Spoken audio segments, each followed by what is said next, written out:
friends, and welcome or welcome back to my channel. This is going to be my April reading wrap-up.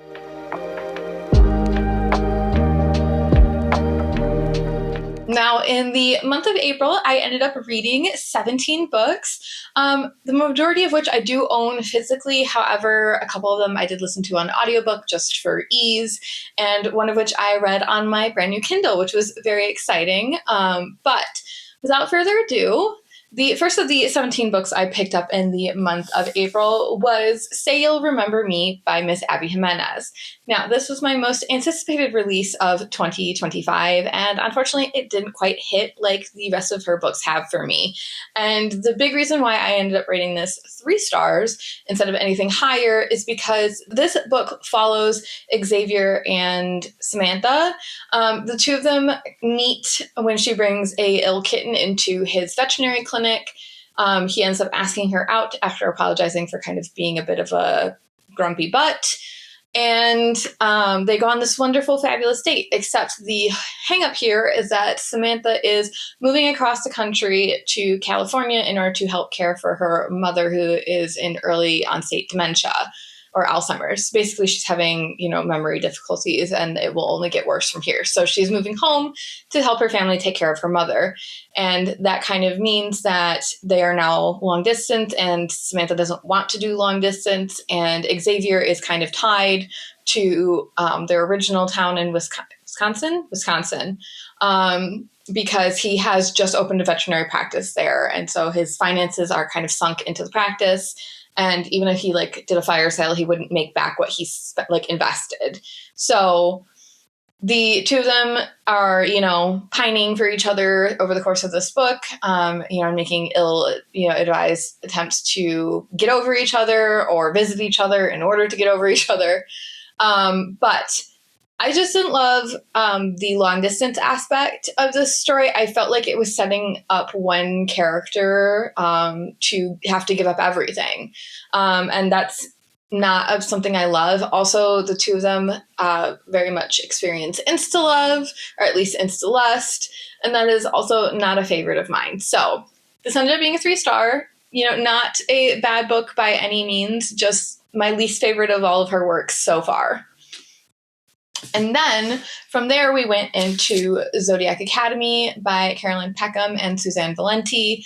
I enjoyed this book. I ended up rating it 3.5 stars. And the sole reason it got rated 3.5 stars and not anything higher, because I am very interested in this world and these characters and where they're going, is because I felt like there was no plot resolution at any point in this book. Really quickly, this book is about a pair of twins who find out that they are in fact fae and heirs to a throne in a fae world, and are taken to the Zodiac Academy to essentially learn to control their powers and to train to take a throne that 4 heirs to celestial houses do not want them to have, because currently those celestial families control the throne. So, there's people with vested interests in them not succeeding in reaching their full potential.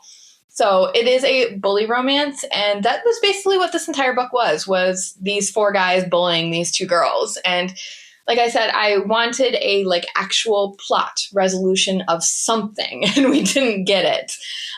So I am excited for future installments because, like I said, I really enjoyed the setup of the world. I like the characters. I feel like, at least for the current big bads, there's room for growth and perhaps redemption.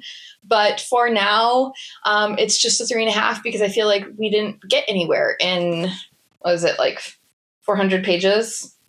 We didn't actually resolve anything. So from there, I went into Murtagh by Christopher Paolini. I so deeply enjoyed this book. I was a huge fan of the Inheritance Cycle or the Aragon series growing up.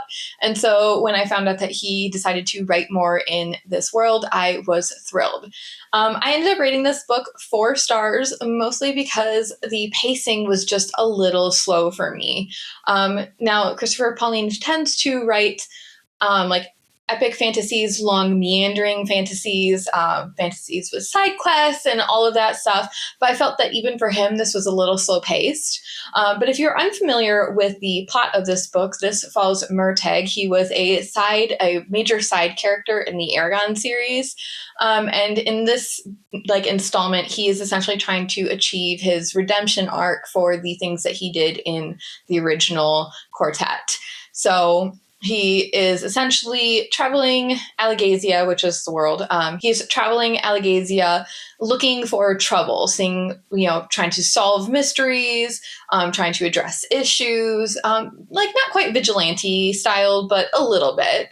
And he comes across a mystery that intrigues him because it involves magic that is kind of not advised to be using. And he wants to get to the bottom of who is creating these amulets with wordless magic and why.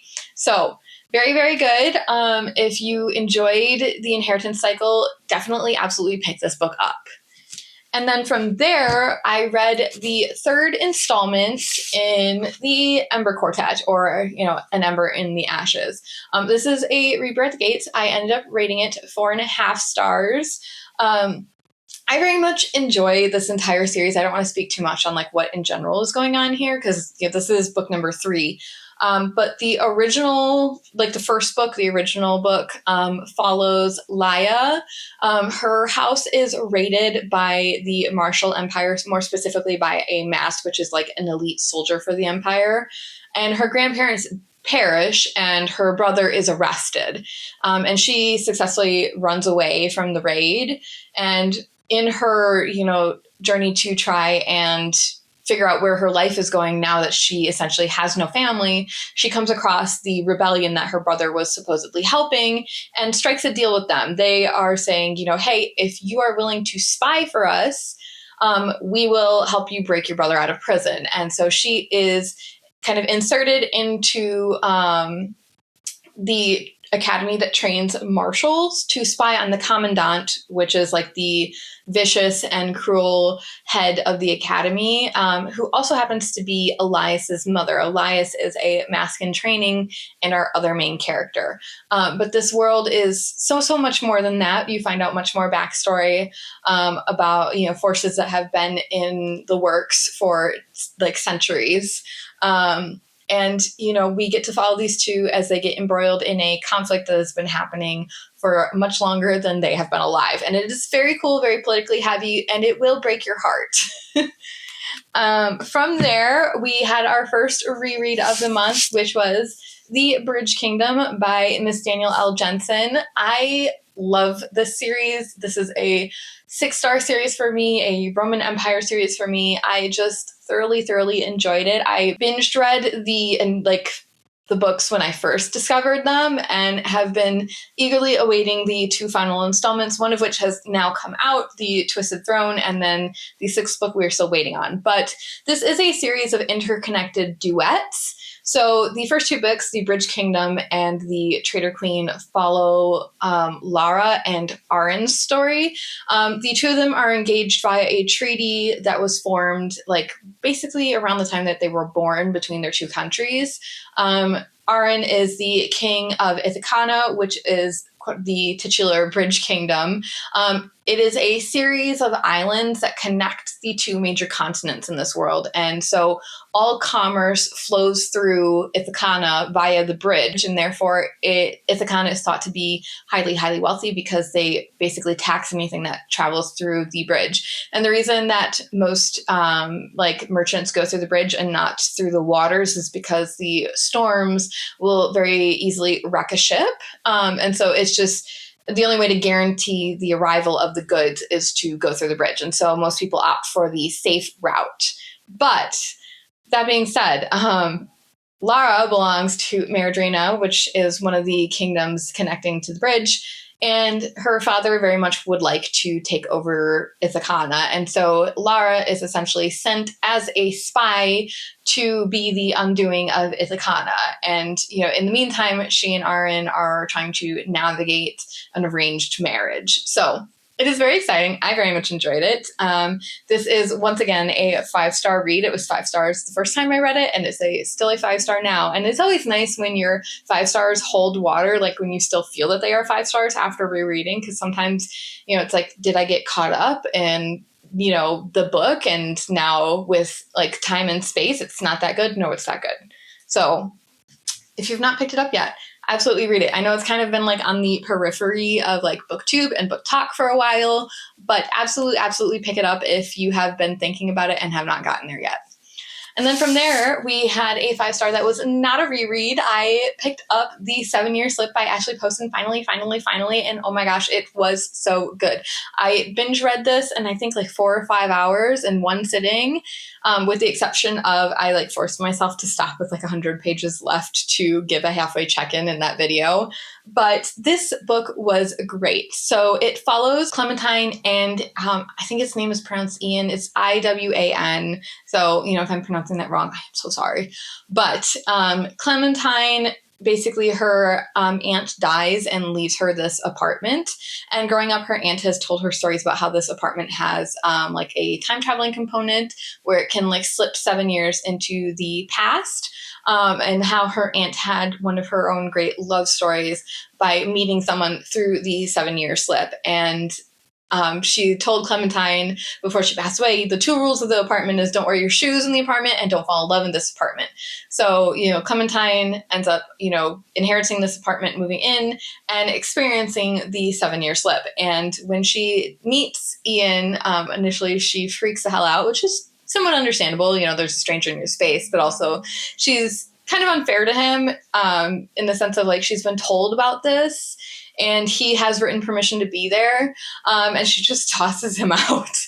But she ends up feeling bad, kind of invites him back in. They cohabitate for a wonderful weekend, and then when she goes to work and comes home, the apartment is now back in present day and he is gone.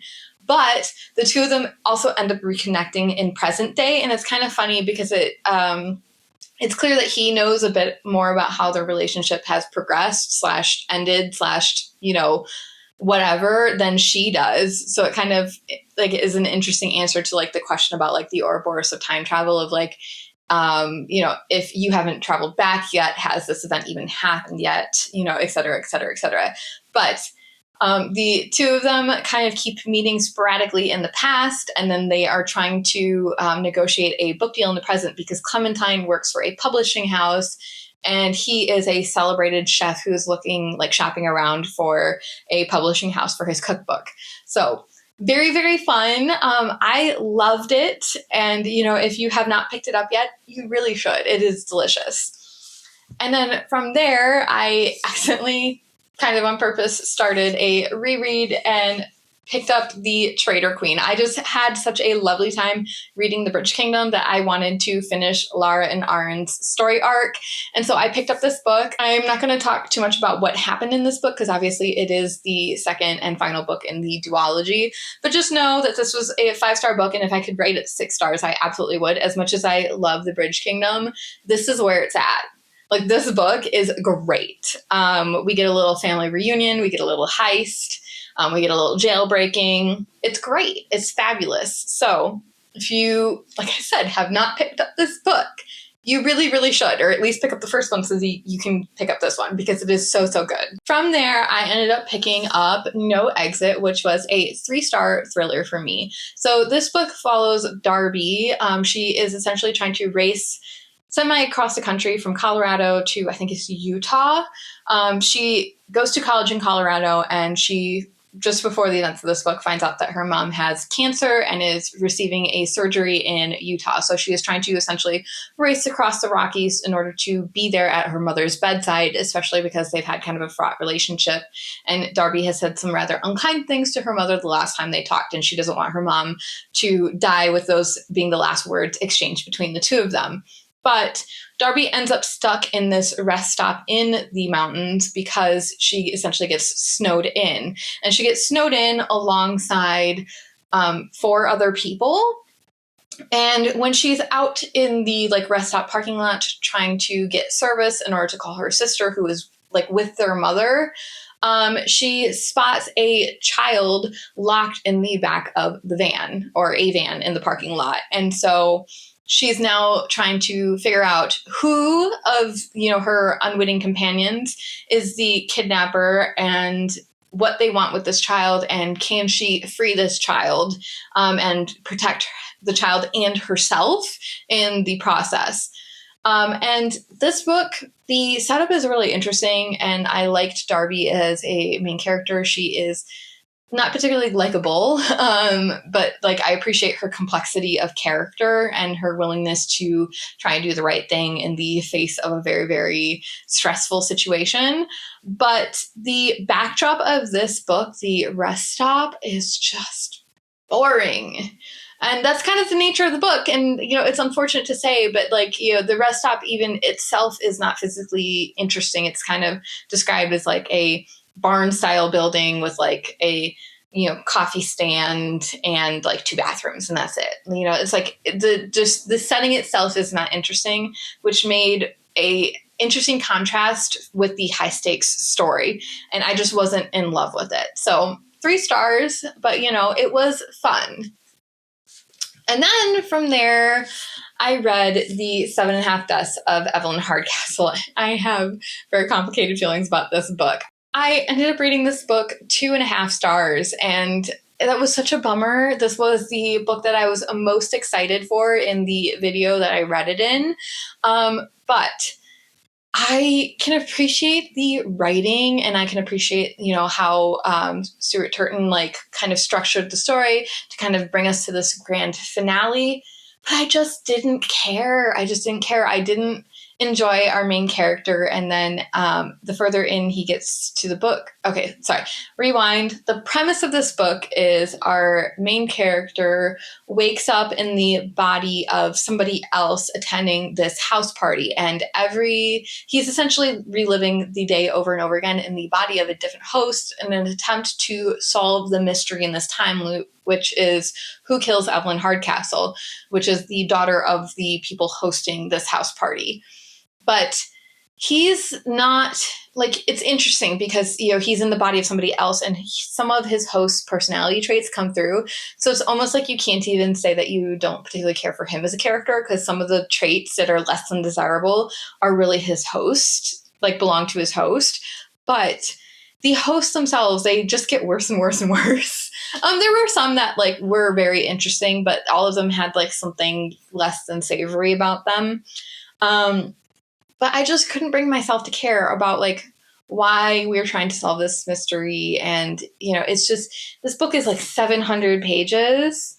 Not 700 pages. Sorry, that's dramatic. This book was 500 pages-ish, for 450 to 500 pages. And that's a long haul. And then, it's very much the day-to-day, the nuance, the nitty-gritty. And it was boring. And I'm shocked to say it, because the setup of this book is so very interesting. And I was so looking forward to reading this.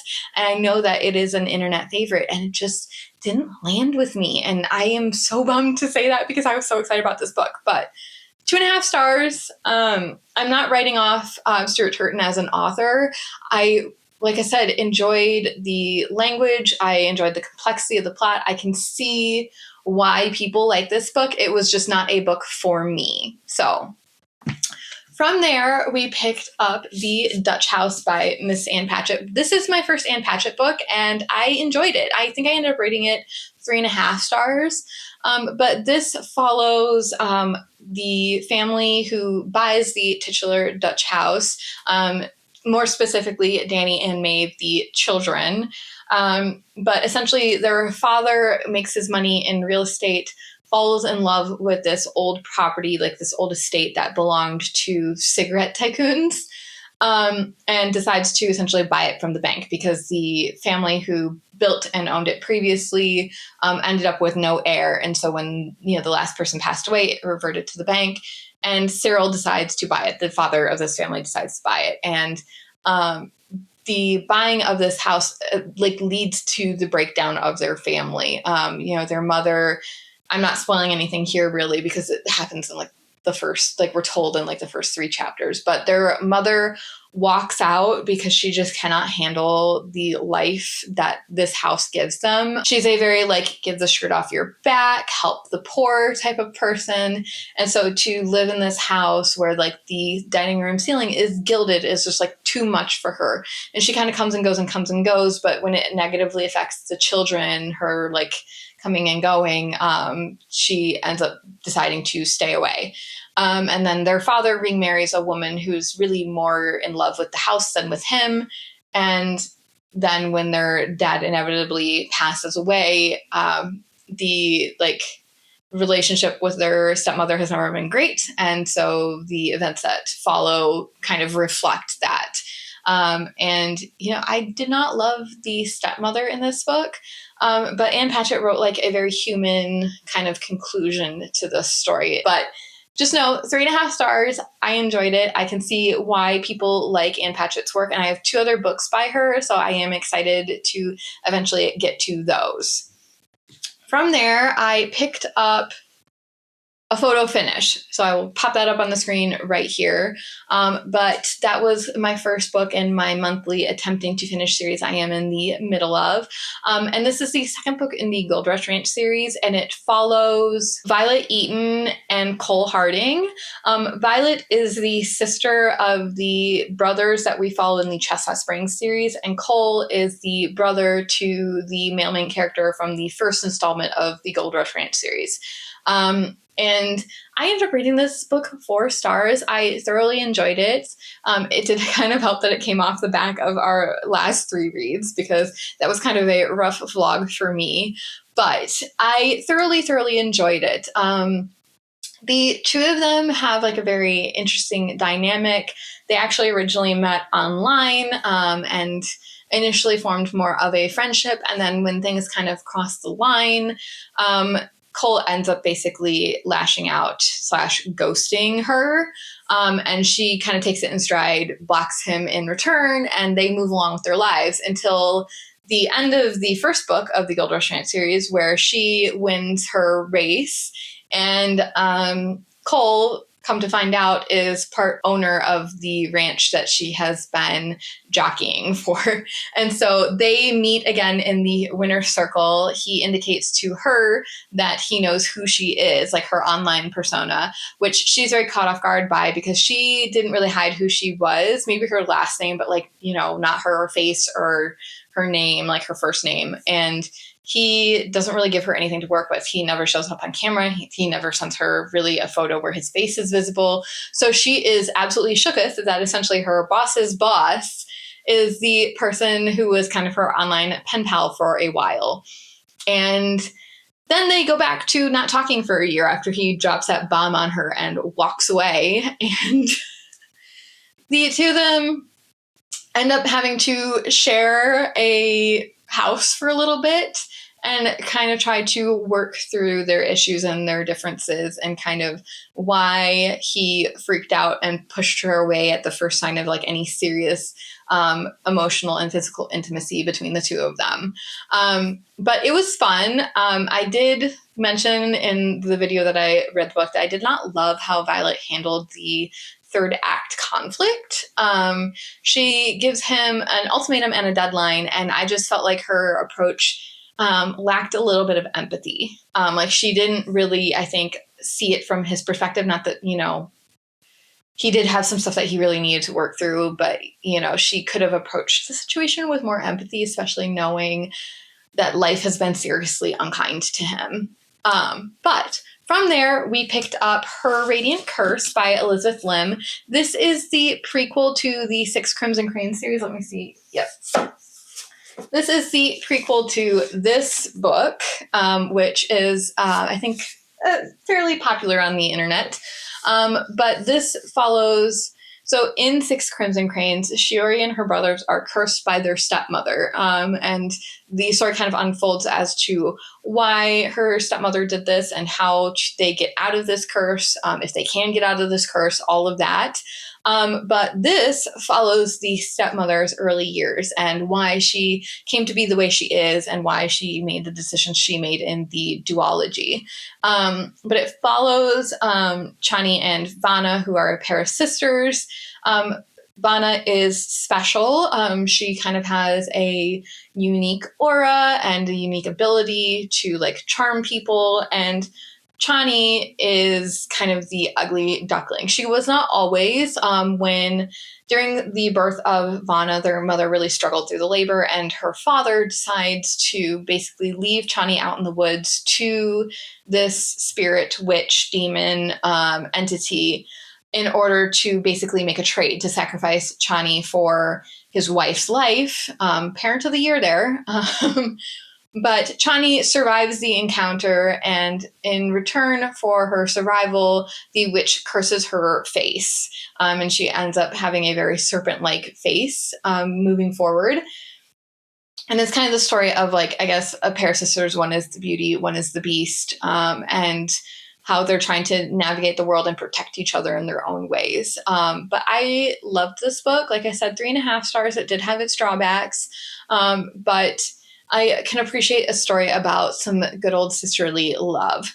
So from there, we picked up the last book in An Ember in the Ashes, or the Ember Quartet, and I very, very, very, very nearly cried. Like, I was definitely damp. There was a little like leakage happening, but a tear did not fall. So I'm saying that I didn't cry over this book, even though I really did. But this was a heartbreaking and fulfilling end to this series. I am so bummed that I have finished it, and I am very excited to reread it. But just to kind of tell you the hold that this series has on me, about 33% into this book, a side character who until then I didn't think I had really any emotional investment in, dies, and that is the first time I nearly cried. And then if you can imagine what happens later in the book, of course, I was a hot mess by the end of this book. But this was a 5-star read. This series is a 5-star series with me. It is going up there with my favorite series of all time, along with, you know, other previously mentioned series in this video, like The Bridge Kingdom, like The Inheritance Cycle, like Harry Potter. Like, they're just...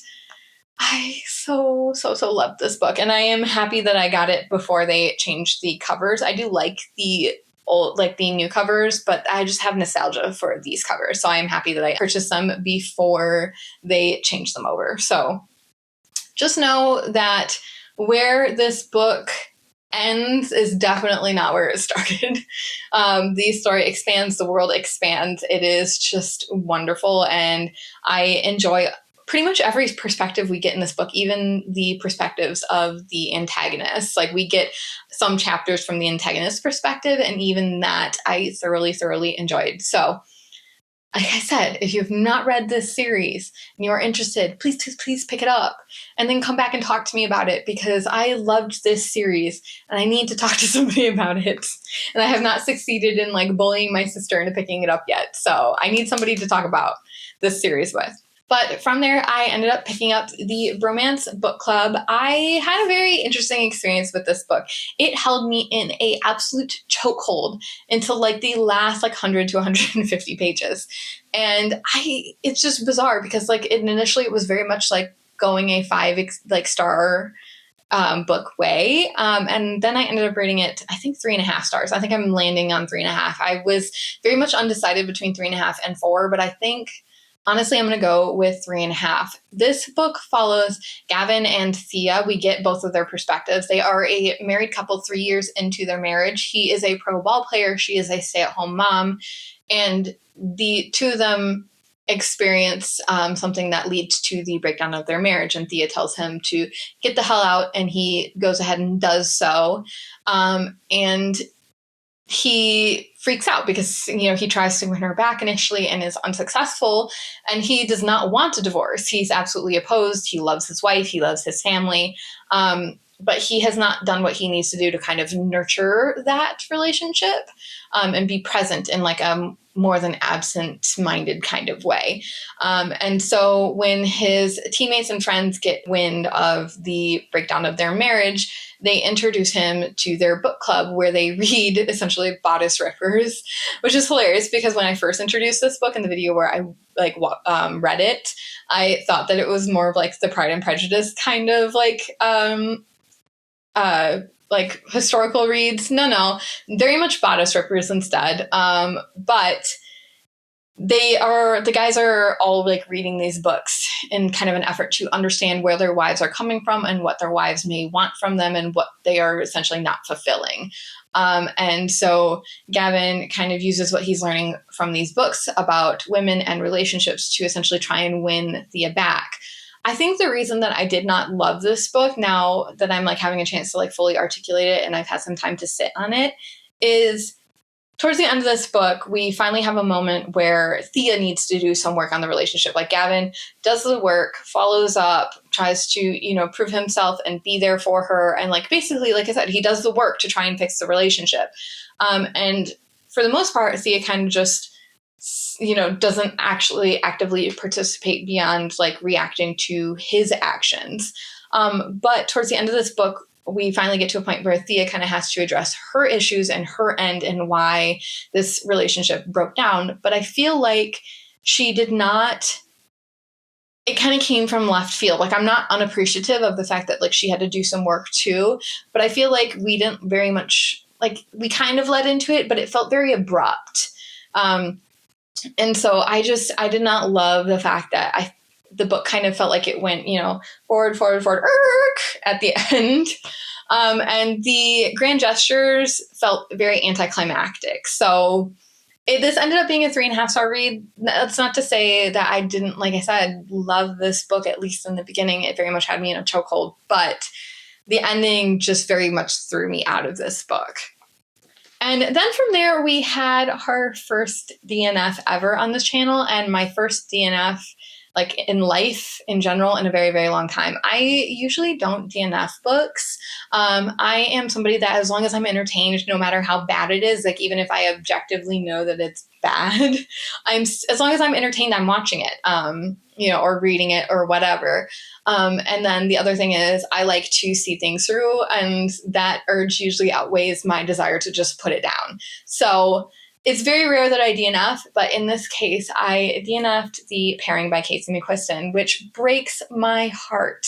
Like, genuinely. I loved Red, White, and Royal Blue. I am very excited to read One Last Stop, but this book was just not for me. It follows two bisexual exes who have a, breakdown of their relationship as they are supposed to be starting this, wine and drink, or this, drink and food tour through Europe. And when they have this blow up in the airport, they essentially cancel the trip and get these vouchers that are good for 4 years. And the two of them decide that on the 47th month that this voucher is good, they are going to take this tour without the other person. And of course, the timing could not be more perfect because now they are on this tour together. And the two of them, kind of in an effort to prove that they are well and truly over each other and they can be friends without there being issues, kind of make a bet to, initially they're both interested in their tour guide. And then their tour guide, they decide that he's kind of like the pinnacle. And so they're going to actually try to sleep with a local in every single stop. And whoever can rack up the highest body count wins their little bet. And to me, I was hesitant the first time I read the back of this book. I picked up this book without reading the back of it because I loved Casey McQuiston's last work that I read. And so I figured this was a no-brainer. I would love it. So I didn't read the back when I first picked it up. And then when I read the back, before starting it, I went, ooh. And the reason I went ooh is because I don't love the premise of this book. It feels a little bit icky. I realize that, everybody's consenting here, but the thing is that they're not disclosing to the people they're sleeping with that they're sleeping with them as part of a bet. And they're not going out of their way to sleep with people that they're not interested in because of the bet, but it just feels like there's a missing component in the consent. So I didn't love that. And then I didn't particularly love Theo's perspective, which is what I'm understanding that we get in the first half of the book. I didn't make it to Kit's perspective, which is apparently the second half of this book, because I just couldn't bring myself to care about these two. And it was the horniest book I've read in a very long time. And not in a fun way. like I'm down for a horny book, like, you know, fun, sexy times, bring it on. But this book was like horny in a like angsty teenage kind of way, which very much contradicts with these characters' claims that they are mature and over each other. And the thing is, like, the descriptions of like the cities and the food are very well researched and very beautifully done, but this was not for me, and I am bummed to say it. So, first ever DNF on this channel. And then this was our replacement book because I read it in a TBR takedown. And so one of the rules of the TBR takedown is I have to complete 3 books in the video. So I ended up drawing Twisted Hate, which is the 3rd installment in the Twisted series, to replace the pairing. And this book follows Josh Chen and Jules Ambrose. Josh is the brother of the female main character from the first book in this series, and Jules is the best friend. So it's a brother-best friend romance. And the two of them like fight like cats and dogs every time they are in a room together. And this whole issue kind of stems from the fact that when Jules and Ava, the sister and best friend, were first roomed together in college, Ava's trying to let loose a little bit, and Jules kind of facilitates that. And that makes Josh feel that she is a bad influence on his sister. And so he essentially tells Ava that he thinks that they should not be friends and she should ask for a new roommate. And Jules takes that very, very personally, which is understandable. And so the two of them then just knock heads every single time they are in a room together. And she feels that he unfairly judged her, and he feels, you know, like I said, that she is irresponsible and a party girl. And they kind of are stuck in their like perspectives of each other until she ends up volunteering taking a position at the clinic that he volunteers at, that's like associated with the hospital that he is a 3rd-year resident at.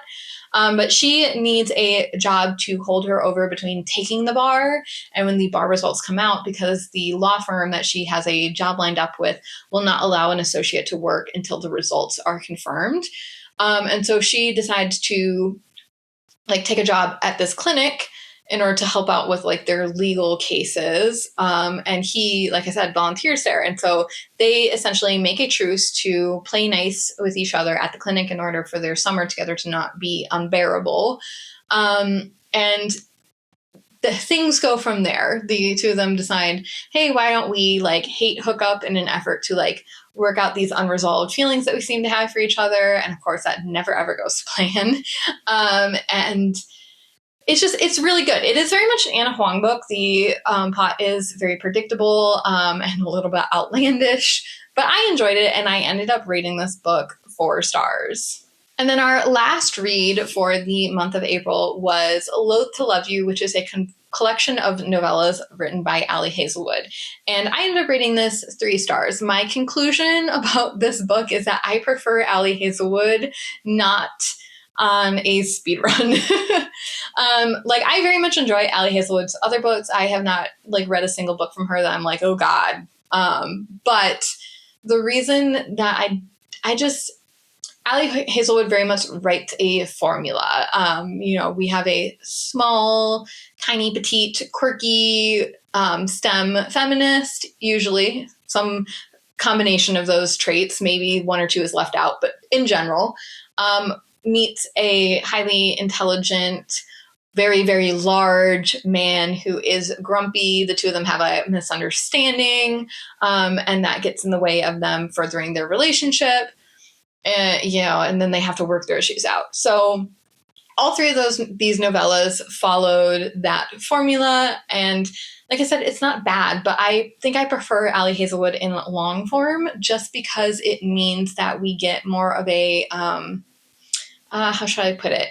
We get more nuance. We get more background. There's more to the story. There's more details. Like, I guess, as the saying goes, the devil's in the details. So the fact that her, you know, full-length works have more details makes the difference in between, you know, like these stories are all in theory very different. The first one, the two of them end up having to live together because they are co-owners of a house.